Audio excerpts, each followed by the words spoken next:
Itoophiyaa yeroo jennu yeroo adda addaatti tiika adda addaa qabdi. Yeroo adda addaatti lafa adda addaa turte. Yeroo adda addaatti aadaa adda addaa of keessaa qabaataa turte. Malee Itoophiyauma har'a beeknu tana qofa ta'uu dhiisuu danda'a. Anuma har'a jirtu tanaanu moderni Itoophiyaadha. Nu yoo ilaalle walitti hidhanni Itoophiyaan ulaa galaanaa wajjin qabdu baay'ee cimaadha. Ani wantoota maqaa Itoophiyaa jecha Itoophiyaa jedhu kana ibsan keessa tokko ulaa galaanaati jedhee tan amanaa. Aksuum faan amma fakkeenyaaf addunyaa irratti wanni ittiin beekaman keessaa tokko ulaa galaanatti fayyadamanii daldaluudhaani. So seenaa Itoophiyaa keessatti eenyummaa Itoophiyaa ibsuu keessatti gaheen ulaa galaanaa guddaa akka ture hubachuun barbaachisaadha. Lammata qabxiin kana wal qabsiisnee nu ilaaluu qabnu Itoophiyaan tun immoo ulaa galaanaa kanaan wal qabatee rakkoo baay'ee keessa dabarte. Maqaa ulaa galaanaatiin Itoophiyaan aarsaa guddaa kaffalte. Yeroo Otomaan Tarkiin dhufanii waraana warra Poorchugaalii wajjin walitti bananii jalqabee Itoophiyaan aarsaa guddaa kaffalte ulaa galaanaa ishee kabachiisuudha. Isa ala biyyi Poorchugaal jedhamtu tuni Awurooppaa irratti Awurooppaanota biyya Awurooppaa keessaa biyya dura ulaa galaanaa hubatteedha. Toora ulaa galaanaa yookiin bishaan baay'ee tarsiimaa ta'an dhaqxee qabachuudhaan beekamti Poorchugaal. Nama Vaaskoo da Gaamaa jedhamu fa'a nama yeroo duraati Poorchugaalii bahee bishaan irra deemee Hinditti bahee fa'a yoo fudhatte bishaan qorachuudhaan beekamti jechuudha Poorchugaal. Galaana diimaa qorachuu dhuftee gara kaabaa kana turte. Isa booda Otomaan Tarkiin immoo bakka san barbaaddii jarri lamaan walitti bu'uudhaan adaalota gara baha Itoophiyaa jiranii fi kiristaanota kaaba Itoophiyaa jiran kana walitti buusanii jaarraa 16ffaa keessatti rakkoon ammana hin jedhamne gahee ture jechuudha biyya kana keessatti. Achi jalqabee wantoota godhame yoo ilaalte bishaan kanaan wal qabatee walitti bu'iinsa baay'eetu jira. Isa booda warri Gibxii kun yeroo 2, 3, 4 dhufanii waraana banan toora sanitti. Tokko galaanuma diimaa karaa Matsawwaa kana qabachuuf tattaafatu. Karaa biraa immoo bishaan laga Abbayyaa mataa bishaan laga Abbayyaa kana qabachuuf tattaafataa turan jechuudha. Walitti bu'iinsi Itoophiyaa keessatti godhame seenaadhaan hundi isaanii kana lamaanii wal qabata. Hundi isaanii jechuu dandeenya. Amma lola Ogaadenitti deemi. Duuba isaanii warra bishaanota kana barbaadu jira.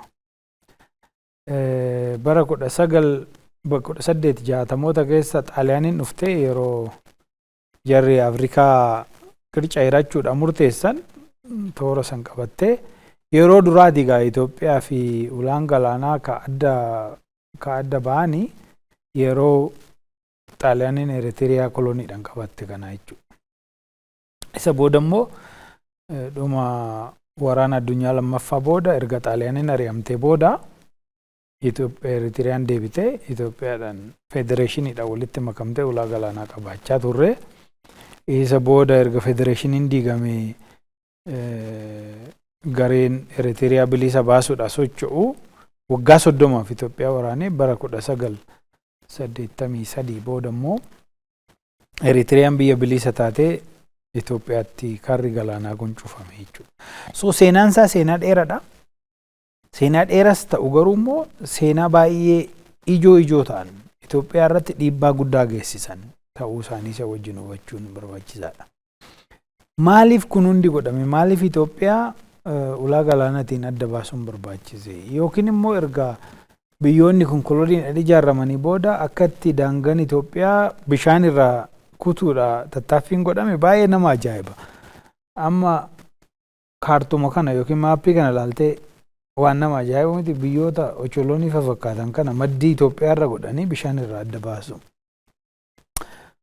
Maaliif sun godhame ka jedhu qorannoo addaa barbaadaa gadi fageenyaan qoratamuu qaba. Garuu Itoophiyaan naannoo kanatti biyya guddoodha.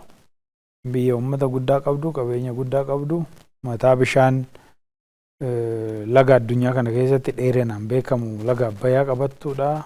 Parsentii 85 yaa'a sanitti dabaltii. Kuni beektaa Itoophiyaan biyya jabduu akkasitti hin taane godhuudhaaf humni tattaafatu akka jiru sitti argisiisa. Humni kun immoo Itoophiyaa ulaa galaanaatiin adda baasuudhaan akka ishiin naannoo kanatti ol baatee geopolitical force akka hin taane godhuudhaaf tattaaffii godhameen jabaan biyya Masriitti ijaarame beeke. Dhaabni Eritiriyaa bilisa baasuudhaaf sochii jalqabe biyya Kaayirootti ijaarame. Gaafa Eritiriyaan bilisa baatu barreessan gamtaa biyyoota gamtoomanii nama biyya Masrii ture. So waan walitti hidhatu baay'eetu jira jechuu barbaadete. So bifa kanaan Itoophiyaatti karri galaanaa kuni bifa haqa qabeessa hin ta'in, ifa hin ta'in, iftoomina hin qabneen. Amma har'aatitti eenyutu murteesseet Itoophiyaan ulaa galaanaa dhabde ka jedhu namni deebisu hin jiru. Waluma galtee hoggasii mootummaan ce'umsaa biyyoota lamaanii waliigala isee olaallee ifa miti. Kanaafuu waan sun bifa iftoomina hin qabne, haqa hin qabne hin dhabne isa deebisnee argachuudha immoo sochiin biyya keessaa inuma ture. Akka bara kanaa ol bahee mul'atu malee qaamni mootummaa aangoorra ture mormaa ture baay'een gaafii kana kaasaa ture. Amma immoo bifa ifa ta'een akka biyyaatti akka dantaa biyyaalessaatti ka'aa jira. Bifa nagaa qabuun sirna dippiloomaasii addunyaa hordofnee karra haqa malee nutti cufame kana argachuu qabna. Waan kun keenya uummata keenya adda qoodeet fedhii isaanii malee karra nutti cufame waan ta'eef isa argachuu qabna ka jedhu ka'aatee jira. Bu'aan inni fidu maali kan jetteef akkuma beektu erga ulaan galaanaa kun nutti cufamee Itoophiyaan dinagdeen ishii dabalaa jira, uummanni ishii akkaan dabalaa jira, meeshaan alaa galchitu baay'ee guddaadha, kaalatti ergitu baay'ee guddaadha. Yoo xiqqaate waggaatti gara biliyoona 2 kaffaltii ulaa galaanaa Jibuutiitiif kuni baasii guddaadha. Baasii sun hambisuun waan guddaadha. Sanirra immoo fuulduratti uummata dabalaa deemu kanaaf ikoonomii guddataa deemu kanaaf bu'aa guddaa qabaata. Itoophiyaa qofaaf miti gaanfa Afrikaatiifis bu'aa guddaa qaba. Tasgabbii guddaa fida. Toora galaanatitti rakkoo adda addaatu jira. Shororkeessitoonni babal'ataa jiru. Addunyaan waan baay'ee naannoo kana barbaadde. So dinagdee Itoophiyaati bu'aa inni buusu akkuma jiru ta'e gaanfa Afrikaa keessatti tasgabbii fiduudhaafis bu'aa guddaa qabaata. Daldala bishaan irraas tasgabbeessuu keessatti gahee guddaa qaba. Kanaafuu dubbiin ulaa galaanaa dubbii seenaa keenya walitti hidhata guddaa qabudha. Bu'aan isaatis bu'aa guddaadha. Waan akkanaa kun waan dantaa biyyaalessaa ta'e kun dantaa biyyoolessaa jechuun dantaa lammiilee hundaa jechuudha. Tokkoon keenya ilaallata. Kanaafuu hirmaannaa barbaada. Hirmaannaa uummata guutuu barbaada.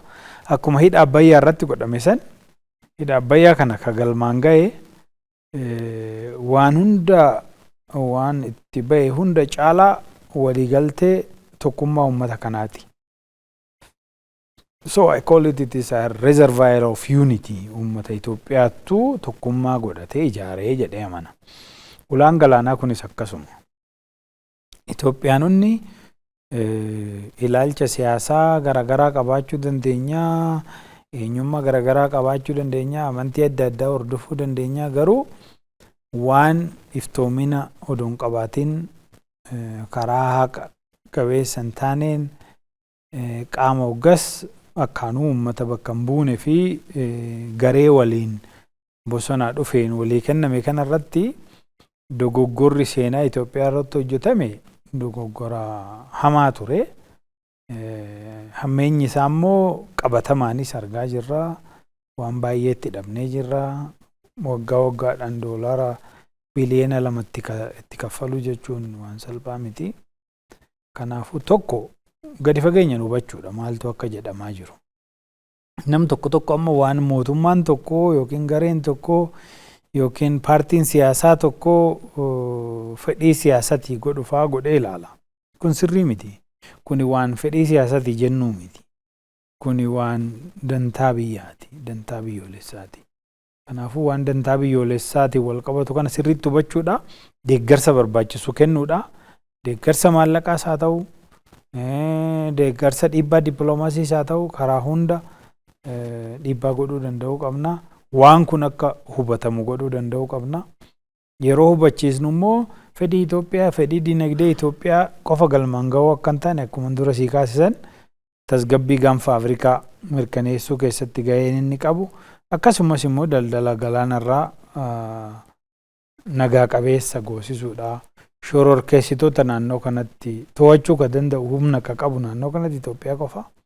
Itoophiyaan gara karra galaanaatti deebitee waan kana tasgabbeessuu keessatti gaheen ishiin taphattu gahee leencaa ta'uu san hubachiisuun barbaachisaadha. Kanarratti lammiileen hundumtuu hirmaachuu qabaa, hojjechuu qabaa numa jedhu itti dabala.